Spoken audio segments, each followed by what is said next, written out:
La matinale Grand Lille TV avec Adrien Lanois.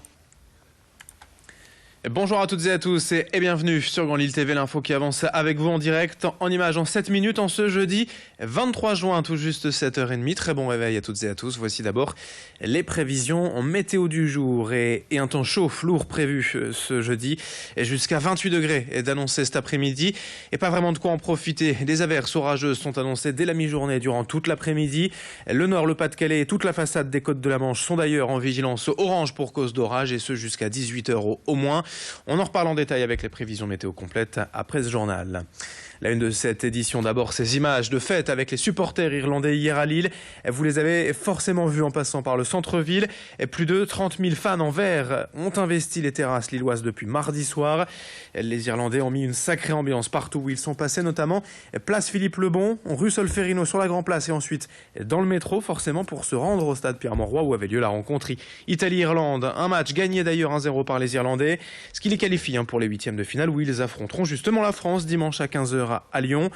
Et forcément, l'après-match, le retour à Lille et la nuit ont été tout aussi festifs. Ces milliers d'Irlandais ont vite retrouvé leur QG de la place Philippe Lebon afin de célébrer comme il se doit cette victoire de leur équipe. Alors certes, ils ont quand même laissé les rues dans un sale état avec des milliers de canettes de bière et autres détritus un peu partout. Mais au contraire, d'autres supporters la semaine dernière, tout s'est très bien déroulé, cette fois sans aucun débordement, sans la nécessité de déployer des milliers de policiers. Ce fut juste une soirée de fête dans une ambiance bon enfant. Louis Caillé a suivi les Irlandais hier soir dans Lille, accompagné de quelques Lillois venus participer à la fête. Je savais que les Irlandais dégageaient une bonne ambiance et voilà, je suis venu fêter ça avec eux, leur victoire. Moi, je ne m'attendais pas à ça du tout. Franchement, je me suis dit, hop, ça va être une petite fête tranquille. Et non, en fait, c'est que du bien. Magnifique, franchement magnifique. Une bonne ambiance, très très bonne ambiance. Et là, franchement, c'est au top.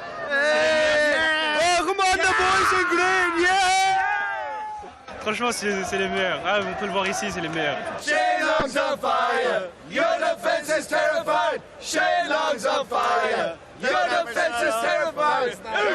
Na na na na na na na na na. Autre info dans cette édition, dans un autre registre, plus sérieusement, le début des soldes d'été hier partout en France. Alors dans une ambiance particulière, on l'a vu, avec justement l'Euro de football et la fan zone à proximité. Le centre Rallye profite d'une influence en hausse et les magasins de l'événement. Récemment rénové, le centre commercial a vu sa fréquentation augmenter de 8%. Et ces soldes sont un bon moyen de fidéliser justement les nouveaux venus. Comme partout, les soldes constituent une période majeure de l'activité commerciale. Il ne faut pas se louper. Les équipes sont pour cela renforcées afin d'accueillir comme il se doit les milliers de clients prévus ces prochains jours. Xavier Silly a rencontré hier le directeur de Rallye qui évoque justement l'événement, l'Euro de football, et c'est bien fait pour le commerce. Quand même un événement qui n'a pas été organisé en France depuis très longtemps. Donc on ne savait pas vraiment à quoi s'attendre et les retombées sont effectivement très positives. On a quand même pas mal de supporters qui viennent dans notre zone restauration en particulier. Nos restaurateurs sont plutôt contents d'accueillir ces supporters-là. Ça se passe dans de très bonnes conditions. On n'a eu aucun problème de sécurité depuis ce début d'Euro. La clientèle de l'Euro est quand même une clientèle assez familiale. On l'a vu notamment avec certaines nations plus que d'autres. Mais on espère aussi que les supporters viendront faire un peu de shopping dans le centre, bien évidemment. Et à propos des soldes, justement, on revient sur notre question du jour Grand Lille TV Direct Matin. Face aux ventes privées et offres promotionnelles toute l'année, 60% d'entre vous pensent désormais que ces périodes de soldes hivernales et estivales n'ont plus de raison d'être. On en reparlera tout à l'heure avec d'autres images encore à suivre. Aujourd'hui, une autre question, un autre thème. Le bac 2016 s'est terminé hier avec les toutes dernières épreuves. Pensez-vous que le fameux diplôme du baccalauréat soit encore essentiel aujourd'hui pour trouver un travail? Vous pouvez répondre sur la page Facebook et l'application officielle Grand Lille TV. Autre image dans cette édition, on pourrait évoquer ce matin un reportage chez Hawk Emballage à Saint-Gand-Web dans le contexte actuel tendu pour les allocataires du RSA dans le département du Nord. L'entreprise fait figure d'exemple en développant un chantier école avec l'association Intervalle. 6 allocataires du RSA seront accueillis en septembre prochain grâce à ce projet. Le but étant de leur apporter une formation avec possibilité d'embauche lorsqu'ils seront opérationnels. Le département soutient cette initiative permettant de faire baisser le nombre d'allocataires du RSA tout en relançant une activité économique qui avait été délocalisée à l'étranger ces dernières années.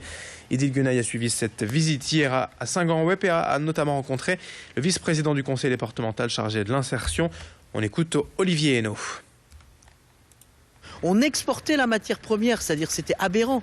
C'est ce que faisaient avant les pays sous-développés. C'est-à-dire que les peupliers partaient en Chine ou dans les pays de l'Est et revenaient ici en cagettes de bois. C'est-à-dire qu'on réimportait les cagettes de bois. Là, on a évidemment les peupliers et on refabrique grâce à ce chantier d'insertion. Et lorsque les personnes seront tout à fait employables, eh bien, sans doute qu'elles seront embauchées directement par l'entreprise dans le cadre de son développement.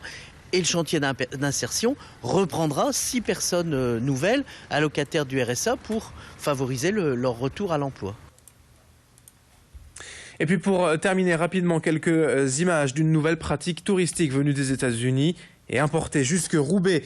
Les greeters, ces guides touristiques bénévoles et gratuits qui proposent des visites personnalisées de la ville aux touristes, souvent des retraités, et comme Jean-Pierre Bulot qui connaît, et comme sa poche, la ville de Roubaix qui propose en 2 heures une déambulation dans les rues de l'ancienne cité du textile, à la découverte du patrimoine architectural, historique ou économique de la ville.